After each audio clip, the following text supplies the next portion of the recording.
नमस्कार, मैं हूं नगमा। आप देख रहे हैं सच की पड़ताल। एडिटर्स गिल्ड ऑफ इंडिया ने सरकार को चिट्ठी लिखी है। उसे अंदेशा है कि आईटी एक्ट में जो बदलाव किए जा रहे हैं वो मीडिया सेंसरशिप की ओर ले जाते हैं। दरअसल इस मंगलवार को सूचना प्रसारण मंत्रालय की वेबसाइट पर यह बदलाव डाला गया है। पीआईबी यानी कि प्रेस ब्यूरो ऑफ इंफॉर्मेशन को तथ्यों की जांच पड़ताल का अधिकार दिया गया है। यानी पीआईबी खुद तय कर सकती है कि कौन सी खबर फेक न्यूज़ है, कौन सी नहीं। यही नहीं, वो सोशल मीडिया को इसे तमाम प्लेटफॉर्म से हटाने का आदेश दे सकती है। लेकिन सवाल ये है कि क्या पीआईबी फैक्ट चेक या तथ्यों की जांच पड़ताल के लिए सही तंत्र है? क्या इससे सरकार को किसी भी खबर को दबा देने की ताकत नहीं मिल जाती? एडिटर्स गिल्ड ऑफ इंडिया की चिट्ठी में यही अंदेशा जताया गया है। चिट्ठी में कहा गया है कि फेक न्यूज़ तय करने का काम अकेले सरकार के हाथ में नहीं रह सकता। इससे प्रेस की सेंसरशिप का रास्ता खुलेगा। इससे प्रेस का गला घोंटना आसान होगा। इससे पीआईबी को बेलगाम अधिकार मिल जाएंगे। तथ्यहीन खबरों से निपटने के लिए अब भी कई कानून हैं। इससे सरकार की वैध आलोचना कमजोर पड़ेगी, जबकि इसकी लोकतंत्र में अहम भूमिका है। वैसे भी इस दौर में मीडिया को ये शिकायत बढ़ी है कि सरकार या उससे जुड़े संगठनों के लोग पहले से ज्यादा आक्रामक हैं। प्रेस फ्रीडम इंडेक्स में भारत 150वें नंबर पर है। हालांकि इस रिपोर्ट को सरकार खारिज कर चुकी है। इसलिए सच की पड़ताल में हमारा सवाल है, पीआईबी को मिले नए अधिकार क्या ये फेक न्यूज के बहाने मीडिया की आजादी पर निशाना है? आपके पास हमेशा की तरह विकल्प 3 है, हाँ, नहीं और कह नहीं सकते। और हमारे साथ इस वक्त जुड़ रहे हैं इस पर चर्चा के लिए अनंत नाथ, जो महासचिव है एडिटर्स गिल्ड के, और अभिनंदन सीकरी, सह संस्थापक हैं न्यूज लॉन्ड्री के। आप दोनों का बहुत बहुत स्वागत है। और जो हमारा मूल सवाल जो हमने आज पूछा है, अनंत जी, मैं आपसे पहले ये जानना चाहती हूँ कि आपको क्या लगता है, क्या पीआईबी को जो नए अधिकार मिल रहे हैं, ये फेक न्यूज के बहाने क्या एक तरह से जो मीडिया की आजादी है उस पर और बंदिश डालने की कोशिश लग रही है? जी नगमा, बिल्कुल। Thank you for inviting for this show. PIB का सबसे पहले एक समझना जरूरी है कि रोल क्या है। पीआईबी सेंट्रल गवर्नमेंट की एक नोडल एजेंसी है। सरकार के क्या कार्य हैं उसके बारे में मीडिया को जानकारी देने के लिए एक तरह से ये पीआर एजेंसी है, जो सरकार की जो गतिविधियां हैं उसकी जानकारी न्यूज में देने के लिए, उसके लिए प्रेस कॉन्फ्रेंसेस ऑर्गेनाइज करने के लिए, प्रेस रिलीज जारी करने की ऑर्गेनाइजेशन है। इस अमेंडमेंट के जरिए आईटी रूल्स, जो अपने आप में ही एक काफी प्रॉब्लमैटिक रूल्स थे, जिसके बारे में गिल्ड ने और काफी संस्थाओं ने 2021 में भी काफी एक तरह से गंभीर आलोचना की थी कि इस आईटी रूल्स के तहत सरकार को स्वीपिंग पावर्स दी जा रही हैं डिजिटल मीडिया को कंट्रोल करने के लिए, और उसमें कोई जुडिशियल ओवरसाइट नहीं है। उन्हीं प्रॉब्लमैटिक रूल्स के अंदर एक नया अमेंडमेंट जारी किया गया है, जहां पे पीआईबी, जिसका कोई रोल नहीं है मीडिया को रेगुलेट करने का, कोई अथॉरिटी नहीं है, उनको एक हक दे दिया गया है कि वो जो भी न्यूज को उनके हिसाब से फेक न्यूज है, और फेक क्या है उसके बारे में भी कोई प्रोसीजर नहीं है, क्या प्रोसेस होगा उसके बारे में कोई प्रोसीजर नहीं है। पर हमने उसकी आलोचना इसलिए नहीं की है बिकॉज फंडामेंटली इस अमेंडमेंट के तहत एक ऐसी ऑर्गेनाइजेशन जिसका रोल है न्यूज मीडिया प्रचार, न्यूज मीडिया की सरकारी गतिविधियों की जानकारी देना, उनको एक अथॉरिटी दे दी गई है जो अपने आप में ही अनकॉन्स्टिट्यूशनल है। तो ये सेंसरशिप ही है बिकॉज, और उसमें एक और चीज उन्होंने डाली है कि ना सिर्फ प्रेस इंफॉर्मेशन ब्यूरो बल्कि कोई और गवर्नमेंट बॉडी जो पीआईबी अपॉइंट कर सकती है, जिसकी कोई इंफॉर्मेशन नहीं दी है, प्लस सरकार के there is a phrase in respect of business of central government.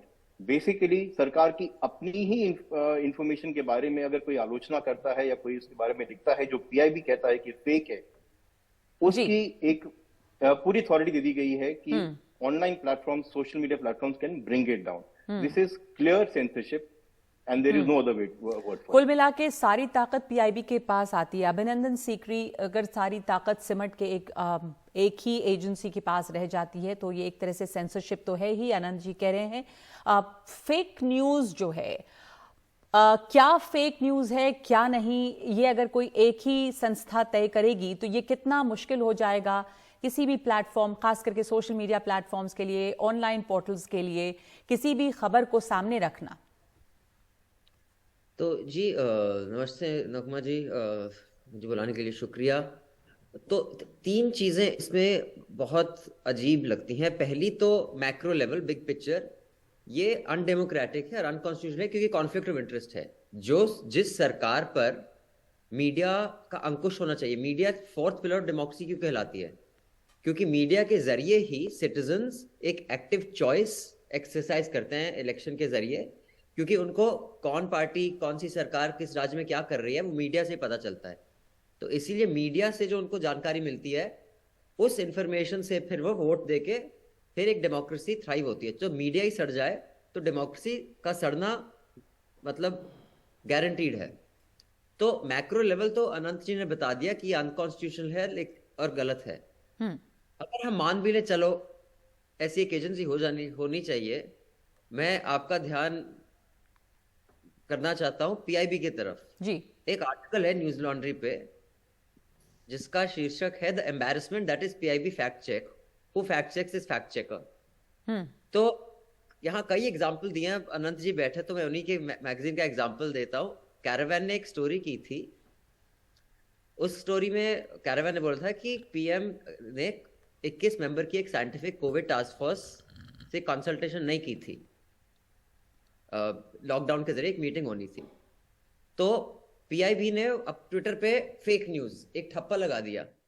तो जो रिपोर्टर थी कैरावैन की, विद्या कृष्णन, उन्होंने बोला please share minutes of meeting to backup what you claim is reality. और उन्होंने मेल भेजा था पीआईबी को इन्फॉर्मेशन के लिए, इन्फॉर्मेशन नहीं दी, पीआईबी ने कोई इन्फॉर्मेशन नहीं दी, उन्हें बस फेक न्यूज है।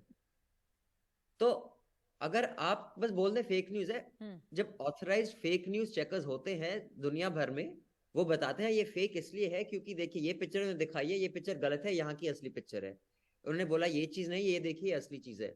आप ये नहीं बोल सकते कि ये सब फेक न्यूज है, आपको बताना पड़ता है क्यों।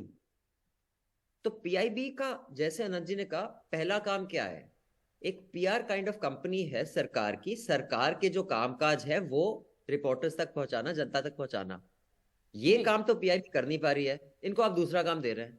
या तो होना कि पहले काम में वे इतनी कॉम्पिटेंस दिखाएं कि भाई जो जानकारी कोई भी रिपोर्टर मांगे पीआईबी यों प्रकट कर दे। पीआईबी तो जवाब ही नहीं देते रिपोर्टर की क्वेरीज का, जो इन्फॉर्मेशन चाहिए वो देती नहीं, उनसे वो एक काम हो नहीं रहा। अब आप उनको बोल रहे फैक्ट चेक भी कर लो। तो माइक्रो लेवल पर भी ये एकदम गलत डिसीजन है, और मैक्रो कॉन्स्टिट्यूशनल और डेमोक्रेटिक लेवल पर भी ये गलत डिसीजन है। और ये एक पैटर्न का हिस्सा बन गया है। हर कुछ महीनों में सरकार कोई ऐसा रूल या ऐसी अमेंडमेंट लाती है जिससे न्यूज कमजोर हो जाए। तो ये फेक न्यूज जो ये के दावा बहाने, आपको लग रहा है फेक कोई भी न्यूज के सरकार जो बहाने दावा एक करती है, अगर कोई भी सरकार दावा कर रही है कि हम डेमोक्रेसी में मानते हैं, हम डेमोक्रेसी को स्ट्रेंथन करना चाहते हैं, वो न्यूज इकोसिस्टम को हमेशा स्ट्रेंथन करेगी। और ये सरकार हर कुछ महीने कोई ऐसा रूल लाती है जो उसका कंप्लीट विपरीत करती है। तो अनंत जी, एक सवाल अक्सर इसके काउंटर में ये उठता है कि अभी तो वॉर ऑफ नैरेटिव्स है, कौन कैसे अपनी बातें कैसे पहले पहुंचा रहा है, और उसमें सोशल मीडिया चूंकि इतनी तेजी से वहां पर खबरें बढ़ती हैं, तो ये दुविधा रहती है कि फिर इसमें आप फेक न्यूज या इन चीजों को कैसे कंट्रोल करें। अब जाहिर है कि फेक न्यूज को देखने के लिए, फ्लैग करने के लिए पूरे कानून भी है, कायदे कानून पहले से हैं, लॉज हैं जो कि फेक न्यूज से डील करने के लिए अभी भी हैं।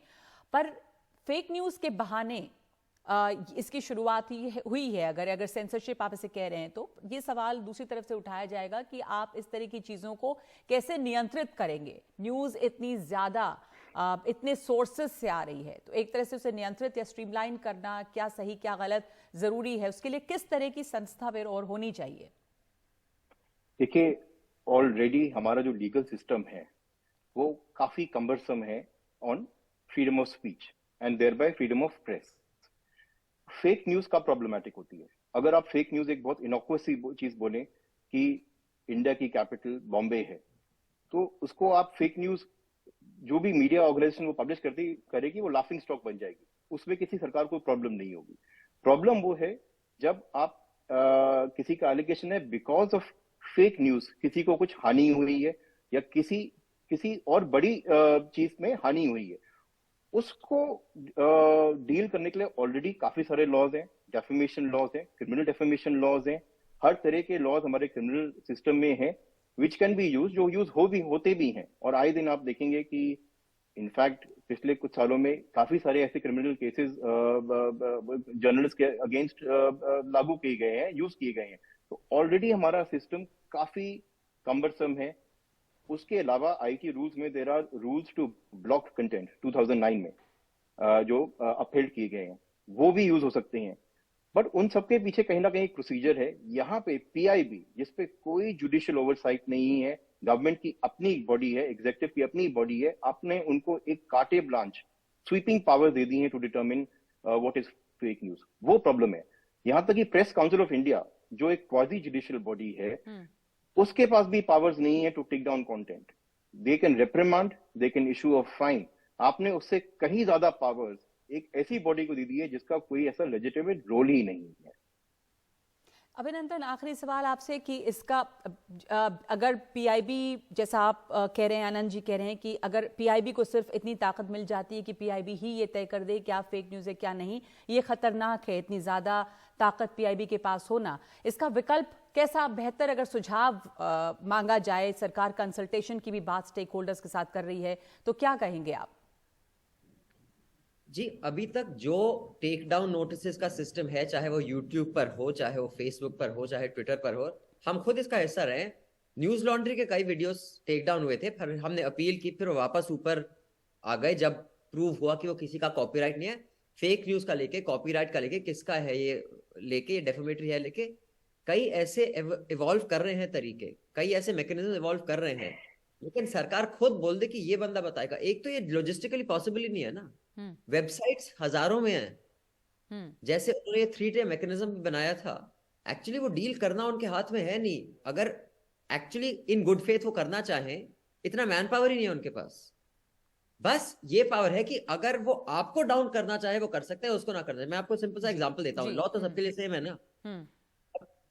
दिल्ली में वो स्लोगन्स लगे थे, मैं वो बोलना भी चाहता है, वो कुछ एक खुदाई काटे जाएंगे और ये चिल्लाएंगे।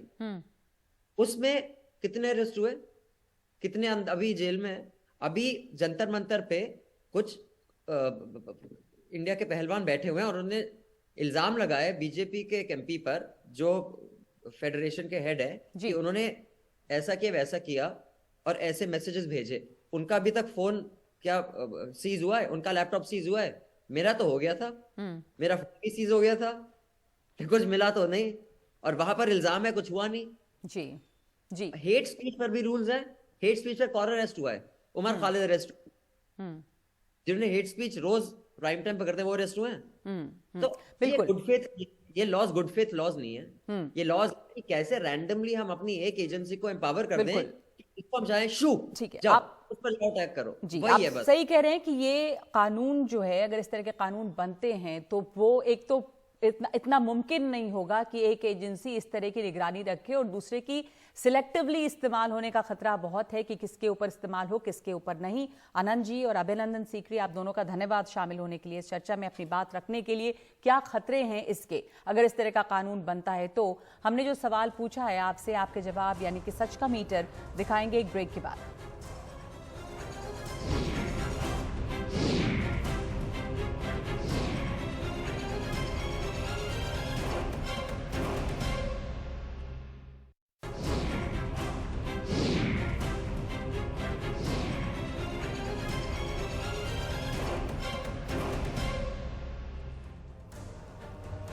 तो सच की पड़ताल में आज हमने आपसे ये सवाल पूछा था कि क्या पीआईबी को मिले नए अधिकार, क्या ये फेक न्यूज़ के बहाने मीडिया की आज़ादी पर निशाना है? और हमारे पास 4000 लोगों के जवाब आए हैं, जिसमें से 81% का कहना है हाँ, ये मीडिया की आज़ादी पर निशाना है। लेकिन 15% को ऐसा नहीं लगता और 4% की इस पे कोई राय नहीं है। लेकिन इस बीच ये बात सोचने की है कि पीआईबी को जो नए अधिकार मिल रहे हैं, क्या उससे मीडिया की आज़ादी पर और ज़्यादा सख्ती बरती जाएगी?